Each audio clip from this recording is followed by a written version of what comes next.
warahmatullahi wabarakatuh. Perkenalkan, kami dari kelompok 2. Pada kali ini kami akan mempresentasikan tugas besar sistem basis data pada perusahaan BPJS Ketenagakerjaan.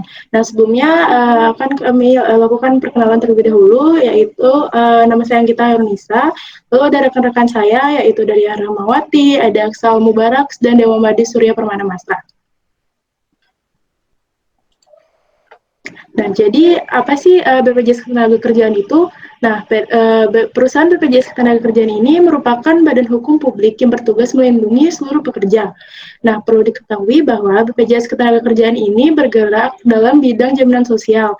Nah, makanya ia memiliki 4 program jaminan sosial ketenagakerjaan, yaitu jaminan pensiun, jaminan hari tua, jaminan kecelakaan kerja, dan jaminan kematian.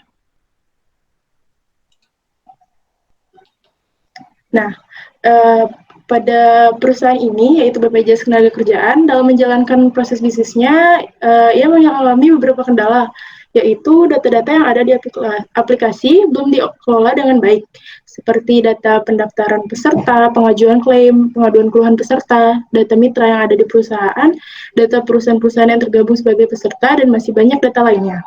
Meskipun saat ini perusahaan sendiri sudah memiliki penyimpanan data, namun berdasarkan analisis yang telah kami lakukan, ada beberapa pembaruan fitur pada aplikasi existing BPJS Ketenagakerjaan ini. Maka tempat penyimpanan yang ada pun perlu dilakukan perbaruan.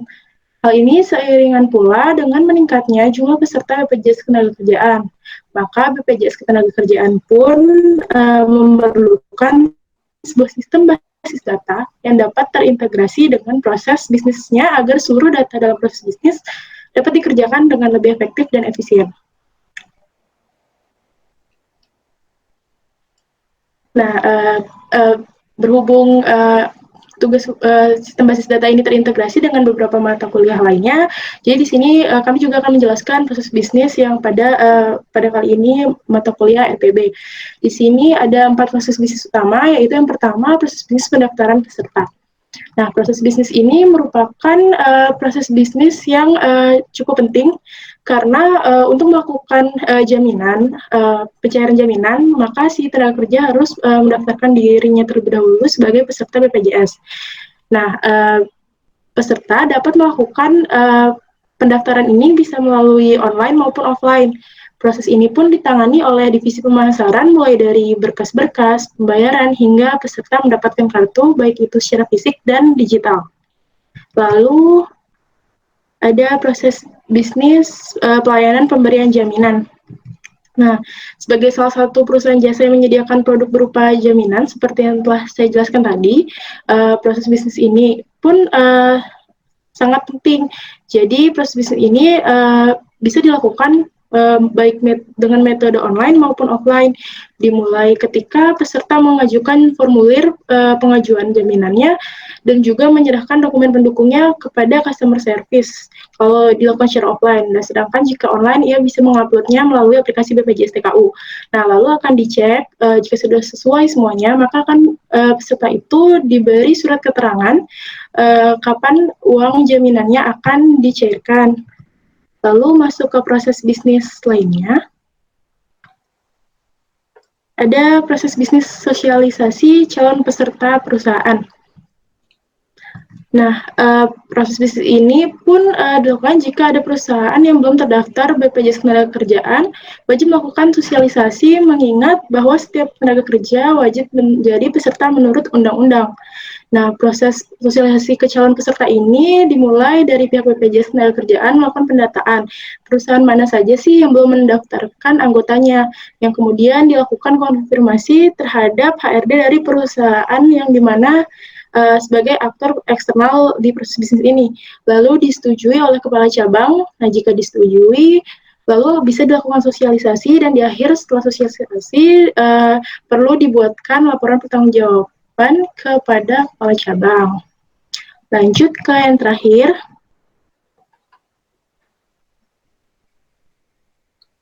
Ada proses bisnis pengaduan keluhan.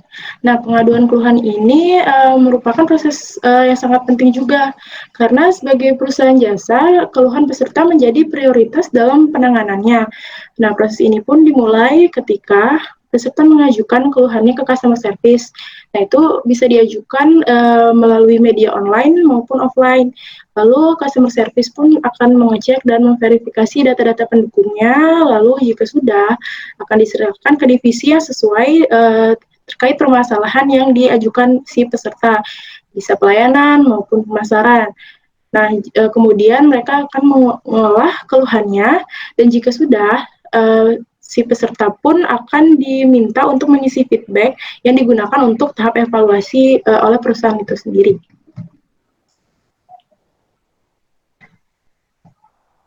Nah, ini kan sudah membahas proses bisnisnya. Nah, ini bisa masuk ke mata kuliah analisis perencanaan informasi yang akan dijelaskan oleh rekan saya Dewa Made Surya.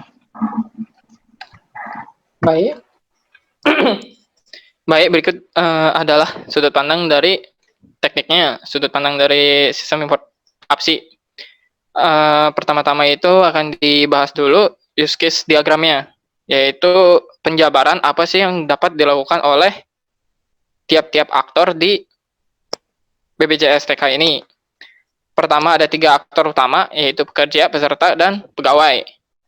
Namun di sini ditekankan bahwa pekerja ini bukanlah entitas yang berada di internal BPJS-nya. Itu mereka ada di luar. Beda dengan peserta yang sudah bisa dibilang disimpan data-datanya dan berada di dalam konteks database-nya sistem operasionalnya BPJS. Pekerja itu dapat mendaftar dan dapat melaporkan perusahaan yang belum terdaftar menjadi perusahaan di BPJS. Nah, berikut ini adalah use case yang umum dan yang bisa dibilang dikatakan paling penting di BPJS. Selanjutnya akan dibahas use case tersebut satu persatu, mulai dari activity diagram pendaftaran peserta. Activity diagram pendaftaran peserta ini akan yang menjabarkan isi atau langkah-langkah dari use case tersebut secara lebih rinci. Bisa dibilang ini juga bentuk umumnya dari proses bisnis yang sudah disampaikan tadi. Ditekankan bahwa pendaftaran peserta ini membutuhkan formulir pendaftaran dan mengupload berkas-berkas. Jadi hal tersebut yang bisa dibilang jadi sudut pandang penting di mata kuliah basis data ini. Selanjutnya ada activity diagram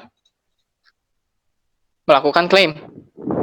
Ini terbit dari use case melakukan klaim.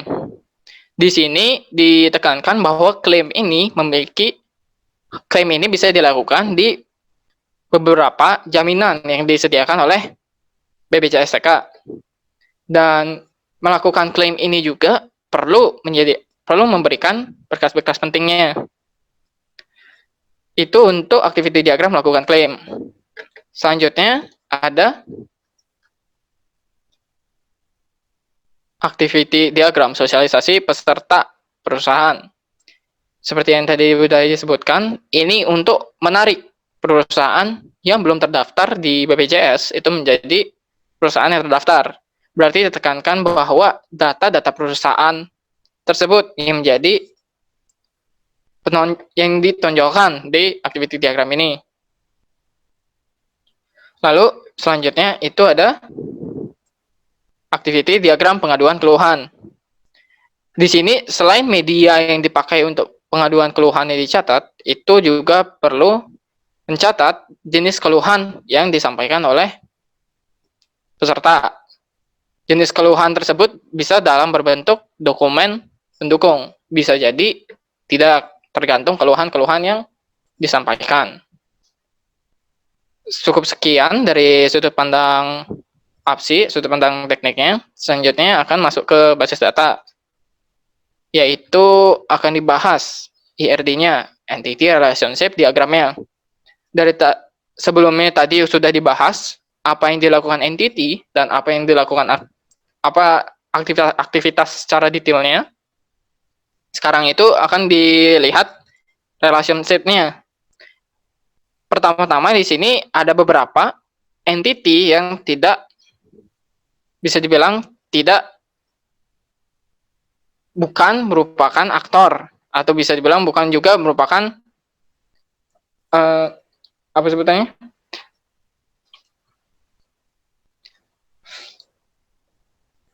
Bukan juga merupakan entitas yang disebutkan cukup sering di bagian tadi, mulai dari akun. Peserta tersebut bisa memiliki akun. Karena ini konteksnya BPJS TK yang berbentuk dalam aplikasi. Nah, akun tersebut hanya ada jika peserta tersebut ada. Jadi bisa dibilang disebutkan akun itu adalah weak entity. Lalu peserta bisa membayarkan iuran, peserta bisa memiliki perusahaan terdaftar. Maksudnya adalah peserta itu ada di perusahaan terdaftar. Jadi perusahaan terdaftar itu yang menaungi peserta, karena peserta itu kan konteksnya pekerja. Lalu setiap peserta itu pasti ditangani oleh pegawai. Dan berikut-berikut adalah relationship-nya yang ada di BPJS TK. Dimulai dari pelaporan kecelakaan kerjanya yang tidak dibahas di empat proses bisnis atau 4 activity diagram di atas, tetapi termasuk dalam use case. Yaitu terus ada keluhan yang disampaikan oleh peserta dan ditangani oleh pegawai. Lalu ada target sosialisasi, itu maksudnya perusahaan yang belum terdaftar. Lalu ada klaim. Cukup sekian dari pembahasan ERD. Tidak semuanya disebutkan, tapi bisa bilang hanya umum-umumnya saja.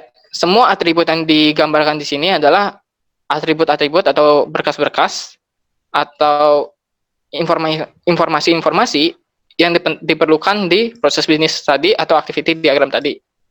Sekian. Dilanjutkan oleh teman saya, Anggita. Baik, di sini saya akan melanjutkan mengenai model relasional. Nah, model relasional ini merupakan didapat dari penggambaran IRD tadi. Jadi ini digambarkan dalam tabel-tabel. Nah, secara definisi, jadi model data relasional itu kan kumpulan dari kolom dan baris yang memiliki nama yang unik, berguna untuk merepresentasikan data. Nah, jadi model data ini merupakan model data yang paling banyak digunakan sekarang, karena bentuknya itu bisa dimengerti oleh siapapun termasuk orang-orang non-programmer. Nah, dalam model relasional ini relasinya itu dihubungkan oleh foreign key yang ada. Jadi foreign key ini didapat dari primary key di tabel parents itu maka dijadikan foreign key di tabel yang dihubungkan. Nah, seperti ini contohnya, bisa di zoom. Nah, contohnya pada iuran. Jadi di sini primary key-nya ada nomor iuran, lalu ada biaya iuran, tanggal iuran, metode iuran, total iuran, dan nomor KPJ. Nah, ini itu kolom-kolom yang ada di sini itu merupakan atribut-atribut yang telah digambarkan di IRD tadi. Nah, di sini bisa dilihat nomor KPJ itu mengarah ke tabel peserta, di mana nomor KPJ ini didapat dari primary key si nomor KPJ, si tabel peserta yang akan dijadikan foreign key. Nah, sama sih seperti lainnya. Jadi di sini tuh menggambarkan relasi-relasinya antara tabel. Jadi contoh lainnya lagi, kalau di sini pada tabel peserta, dia mengambil foreign key, yang dijadikan foreign key itu diambil dari primary key-nya si akun, yaitu ID user, seperti itu. Pada pegawai juga. Nah, pegawai ini terdapat nomor pegawai, ID jabatan, nama pegawai. Nah, ID jabatan pun diambil dari tabel jabatan yang ada di bawah. Nah, dari situ. Di sini secara keseluruhan sudah sama. Intinya foreign key ini sebagai penghubung atau relasi antar tabel yang saling berelasi yang sudah digambarkan pada IRD tadi. Mungkin segitu. Bisa dilanjutkan ke implementasi database-nya. yang akan dipresentasikan oleh rekan saya Ria.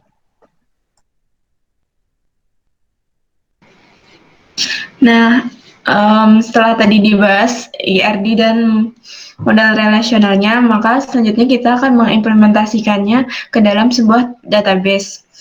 Di sini MySQL. Nah, tabel entity-entity yang ada dari IRD itu dapat dibuat sebagai tabel, nama tabelnya. Nah, di sini untuk aplikasi BPJS ini memerlukan tabel akun, iuran, jabatan, jaminan, klaim, pegawai, pelaporan KK, pengaduan keluhan, perusahaan terdaftar, peserta, dan target sosialisasi. Selanjutnya,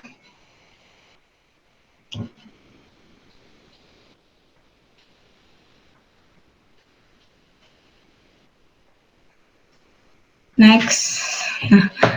Nah, selanjutnya sebelum kita menginputkan isi dari tabel-tabel tersebut, kita akan membuat tabelnya terlebih dahulu. Untuk si tabel jabatan, ada ID jabatan sama nama jabatan, yang mana ini tadi sebagai kolomnya. Nah, di sini ID jabatan menggunakan varchar, dia sebagai primary key, dan nama jabatan varchar juga. Selanjutnya, tabel jaminan. Nah, tabel jaminan di sini primary key-nya adalah kode jaminan. Selanjutnya,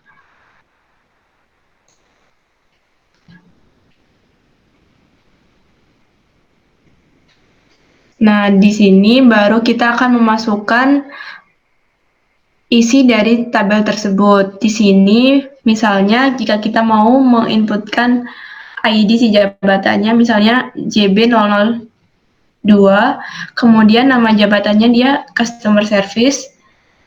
Begitu selanjutnya nanti akan dihasil untuk menampilkannya kita pakai select bintang from jabatan.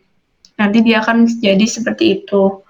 Kemudian sama halnya dengan jaminan, kita insert sesuai isi dari jaminan yang kita ingin tulis.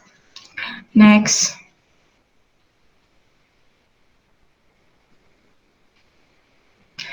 Kemudian kita membuat tabel akun yang mana di sini dia ID user sebagai primary key.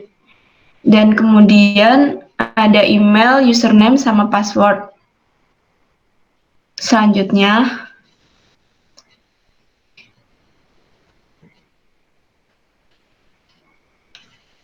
adalah tabel pegawai. Nah, tabel pegawai di sini nomor pegawai sebagai primary key dan kita mengambil ID jabatan sebagai foreign key yang sebelumnya tadi karena untuk melihat si pegawai tersebut jabatannya di perusahaan BPJS itu sebagai apa. Oke, next.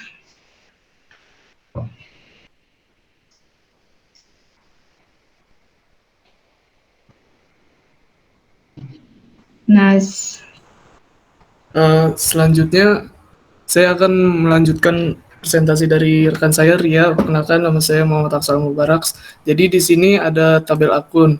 Nah, sesuai yang tadi sudah dipresentasikan oleh Ria Rahmawati, bahwa di sini itu sekarang waktunya kita untuk mengisi data-data ke dalam tabel akun.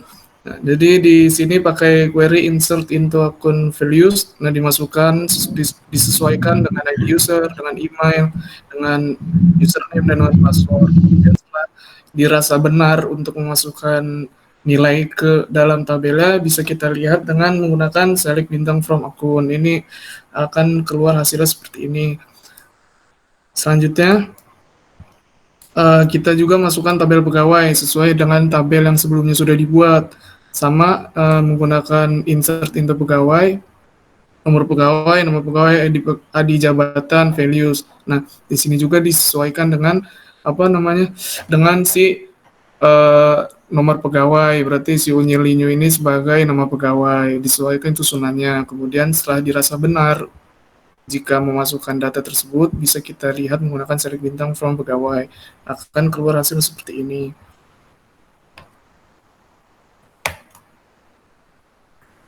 Nah, selanjutnya itu ada tabel peserta. Di sini tabel peserta ini menurut saya merupakan yang atributnya paling banyak, karena si peserta ini kan membutuhkan data yang detail gitu. Ada nomor KPJ, dia tipe datanya integer, dan ini merupakan primary key dari si tabel peserta. Kemudian ada nama peserta menggunakan varchar 50, status kepesertaan, varchar 5, alamat peserta dengan tipe data varchar 20, ada nomor HP, tanggal lahir, nomor KK, dan lain-lain. Kemudian di sini juga ada foreign key-nya, yaitu ID user dengan varchar 8, kemudian kode jaminan dengan tipe varchar 5, dan nomor perusahaan dengan varchar 8. Nah, setelah dibuat tabelnya seperti ini, maka selanjutnya adalah memasukkan data yang tadi sudah dibuat, memasukkan data ke dalam tabel peserta yang tadi sudah dibuat dengan query insert into peserta values juga. Di sini bisa disesuaikan saja urutannya seperti sebelumnya. Misalnya, di sini kan ada nomor KPJ, ada nama, ada status kepesertaan, ini PU, ini ada Surabaya. Jadi perlu ditekankan bahwa jangan sampai salah urutan karena akan menyebabkan error. Nah, setelah semuanya dimasukkan peserta dari BPJS ini, maka setelah dirasa benar langsung bisa dicek tabelnya seperti apa. Nah, setelah dicek akan muncul tampilan seperti ini. Jadi ada nomor KPJ, ini yang tadi sebagai primary key, kemudian ada nama peserta, ada nomor perusahaan, ada status kepesertaan, ini BU, BPU, terus ada alamat peserta, ada nomor HP, ada tanggal lahir, ada nomor KK, ada NIK, dan PWP, dan lain-lain. Seperti ini. Nah, kemudian ada tabel iuran juga. Jadi si tabel iuran ini adalah tabel yang dibuat untuk menyimpan data-data ketika si peserta itu melakukan pembayaran. Nah, jadi kan setelah dia melakukan pembayaran tuh kita butuh nomor iuran dia. Kemudian ada biaya iuran dia berapa, tentunya kan pasti per peserta itu berbeda. Ini nomor iuran ini sebagai primary key di tabel iuran ini. Kemudian ada tanggal iuran, dia membayar tanggal berapa, ada metode iurannya apa, ada total iuran dengan tipe data integer 20 dan nomor KPJ dengan tipe data integer 15. Kemudian perlu ditekankan bahwa si nomor KPJ di sini adalah foreign key dari tabel sebelumnya. Nah, selain ada tabel iuran, ada tabel pelaporan kecelakaan kerja.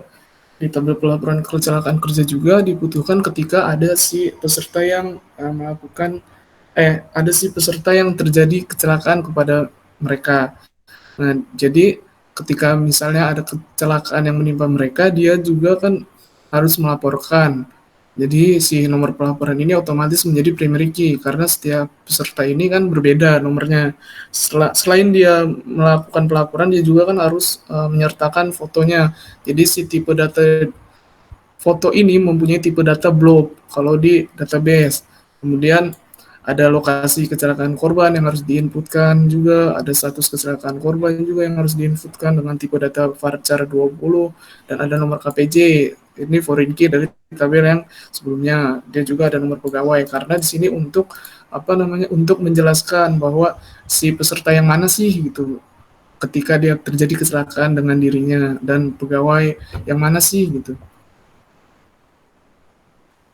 Misal di sini ketika tadi sebelumnya di slide sebelumnya melakukan pembuatan tabelnya, di sini kita melakukan pengisian datanya. Ini kan yang tadi tabel iuran nih. Di tabel iuran juga tinggal kita lakukan insert into iuran values. Di sini juga ada nomor iuran yang tadi berperan sebagai primary key, ada biaya iurannya berapa, ada tanggal iurannya kapan, ada metode iurannya menggunakan apa, ada total iurannya setelah dia melakukan iuran, dan ada nomor KPJ-nya. Ini yang tadi sebagai foreign key. Nah, setelah dirasa benar menginputkan data yang ke dalam tabel, bisa kita lihat hasilnya menggunakan select bintang from iuran. Maka akan muncul seperti ini nih. Oke, nah lanjut ke tabel pelaporan kecelakaan kerja yang tadi sudah dibuat di slide sebelumnya. Sama menggunakan insert into pelaporan kecelakaan kerja values. Di sini ada nomor pelaporan. Jadi nomor pelaporan ini kakak 001 ini mencerminkan sebagai kecelakaan kerja nomor 1. Ini akan bertambah terus-menerus ke peserta selanjutnya. Ketika ada 1000 peserta, maka akan ada kakak 1000 gitu. Kemudian ada bukti.jpg di sini. Ini apa nama yang tadi dibuat sebelumnya kan dia harus melampirkan foto. Nah, di sini menurut tempat tabelnya disimpan foto tersebut. Kemudian ada lokasi kecelakaan korban di mana dan status korban itu apa, ada nomor KPJ yang berperan sebagai foreign key, kemudian ada nomor pegawai juga. Setelah dirasa benar menginputkan datanya, bisa kita lihat langsung hasilnya seperti apa. Melakukan select bintang from pelaporan kecelakaan kerja. Nah, akan muncul seperti ini. Lanjut, ada terakhir itu ada table claim. Jadi table claim ini digunakan untuk menyimpan data-data jika ada peserta yang mengklaim bahwa jika ada peserta yang mengklaim asuransinya. Nah, ini di sini dia akan membutuhkan ada nomor klaim yang tentunya pasti berbeda juga dengan setiap orang diklaim, setiap peserta. Kemudian dia mempunyai tipe data varchar 8, kemudian dia itu primary key. Selanjutnya itu ada tanggal pengajuan. Tanggal pengajuan ini ya dia menyimpan kapan sih si peserta ini melakukan klaim. Kemudian ada tanggal pencairan juga. Jadi tanggal pengajuan dengan tanggal pencairan ini adalah bedanya. Kalau si tanggal pengajuan ini adalah peserta mengajukan dan tanggal pencairan ini ketika uangnya sudah cair, kapan gitu. Kemudian ada nomor KPJ. Nomor KPJ ini bertipe data integer 15.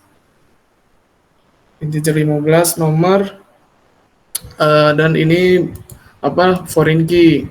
Ini nolnya ini no ya, jadi tidak bisa di kosongkan. Kemudian ada kode jaminan, ada varchar, terus ada kode jaminan ini sebagai foreign key. Kemudian ada berkas klaim. Berkas klaim ini sama tipe datanya block, berarti ini foto.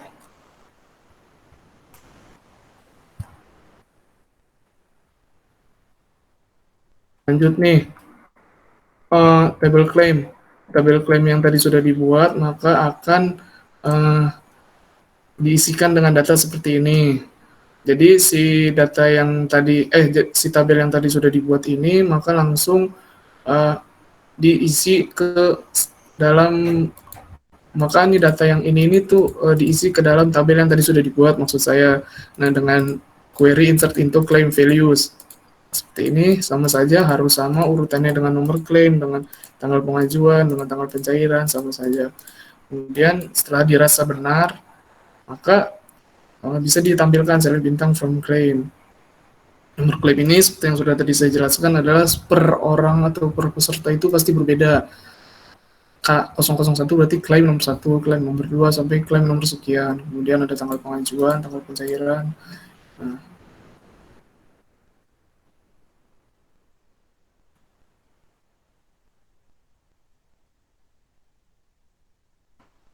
kemudian tabel selanjutnya bisa dilanjutkan oleh rekan saya yang bernama Ria.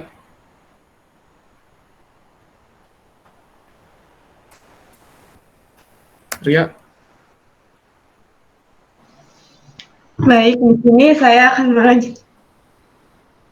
melanjutkan penjelasan dari Saudara Aksa.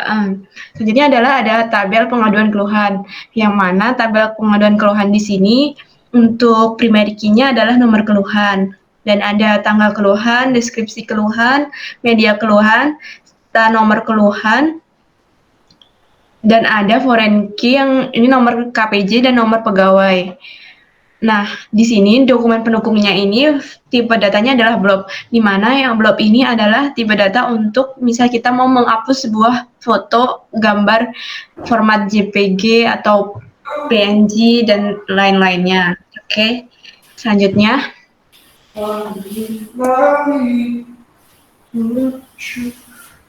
Nah, di sini pertama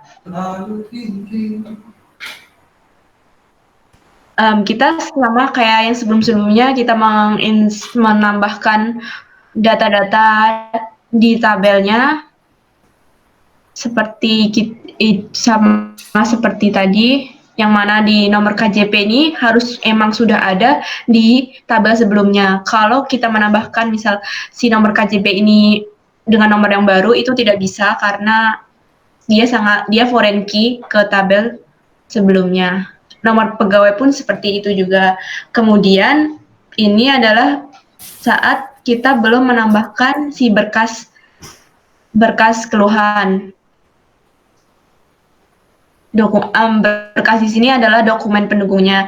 Nah, ini sudah diupdate ketika kita sudah memasukkan data di kolom dokumen pendukung seperti screenshot, JPG, terus akses aplikasi, file pendukung yang mana formatnya adalah JPG.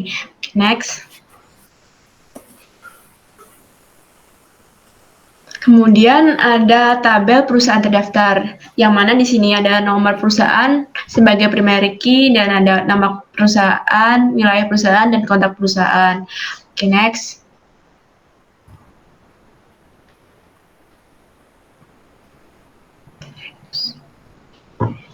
Nah, sama juga dia akan menginsert into perusahaan terdaftar value-nya, kemudian saat ditampilkan dia akan seperti pada yang tertera di gambar. Nah, di sini kami juga melakukan update datanya, yang mana update-nya ini digunakan untuk menambahkan kolom kontak perusahaan dan juga isinya. Next.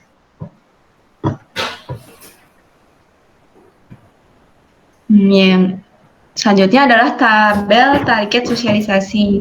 Di sini primary key-nya adalah nomor sosialisasi. Terus ada nama perusahaan dan nomor KJP sebagai foreign key. Di sini nomor KJP KPJ ini kayak misal jika si pesertanya dia mau melaporkan perusahaan untuk dijadikan target sosialisasi.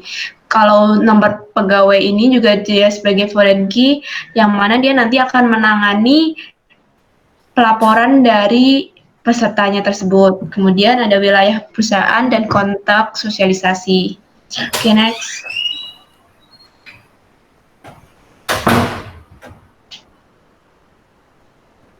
Nah, selanjutnya sama juga untuk insertnya seperti pada umumnya menambahkan sama kalau misal nomor KPJ-nya nggak ada di tabel sebelumnya, itu dia nggak bisa. Jadi harus benar-benar ada datanya terlebih dahulu. Nomor pegawai pun juga demikian. Kemudian kalau di yang sebelah kiri ini kan belum ada si kontak sosialisasi. Kemudian kita menambahkan kontak sosialisasi dan kita melakukan update datanya untuk menambahkan si isi dari kolom kontak sosialisasi. Oke. Sudah sekian dari database, kemudian akan dilanjutkan oleh mockup aplikasi.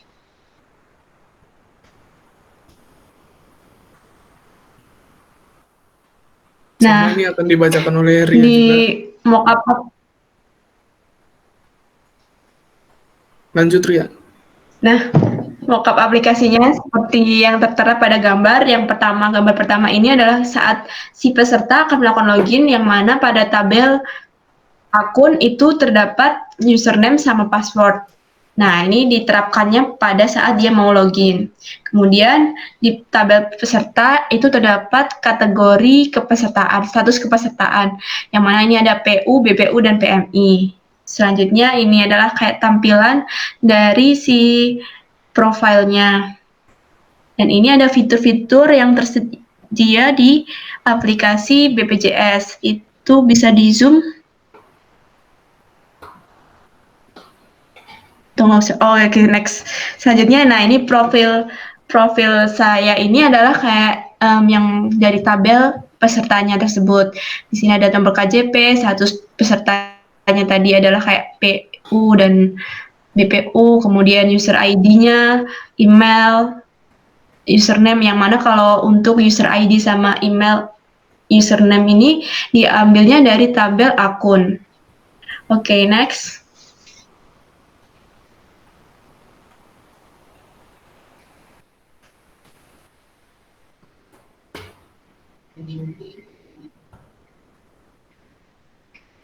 Langsung lanjut ke tabel ini, pendaftaran peserta. Untuk tabel pendaftaran peserta ini itu nanti akan masuknya ke dalam tabel peserta. Ini ada nama sesuai KTP, NIK, email, nomor HP, yang mana ini semua akan diinputkan oleh si peserta saat dia akan mendaftar sebagai peserta yang akan diinputkan oleh pekerja saat dia akan mendaftar sebagai peserta di BPJS Ketenagakerjaan. Nanti akan langsung masuk ke tabel database peserta. Oke, next. Nah, kemudian ini adalah mockup untuk pengajuan klaim. Yang mana seperti yang pada tabel database-nya tersebut ada nomor KPJ. Nomor KPJ ini di mana untuk melihat siapa sih yang melakukan klaim di sini. Terus jenis klaimnya apa yang dia ingin lakukan. Kemudian ada juga berkas yang perlu diunggah dalam aplikasi tersebut yang masuk juga ke database. Next.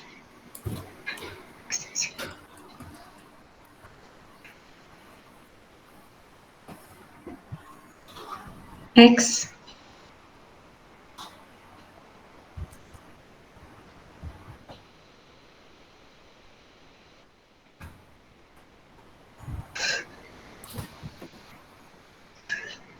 Next.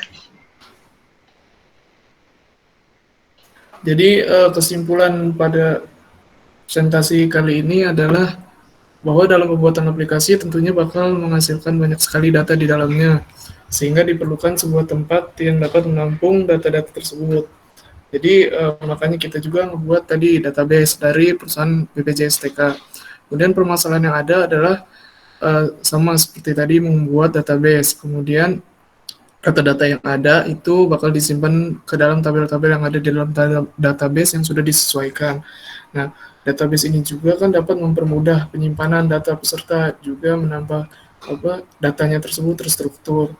Kemudian ada aktivitas peserta selama mengoperasikan aplikasi BPJS Ketenagakerjaan, yang mana juga memudahkan pihak perusahaan atau pegawai dalam melakukan record, laporan, dan manajemen data.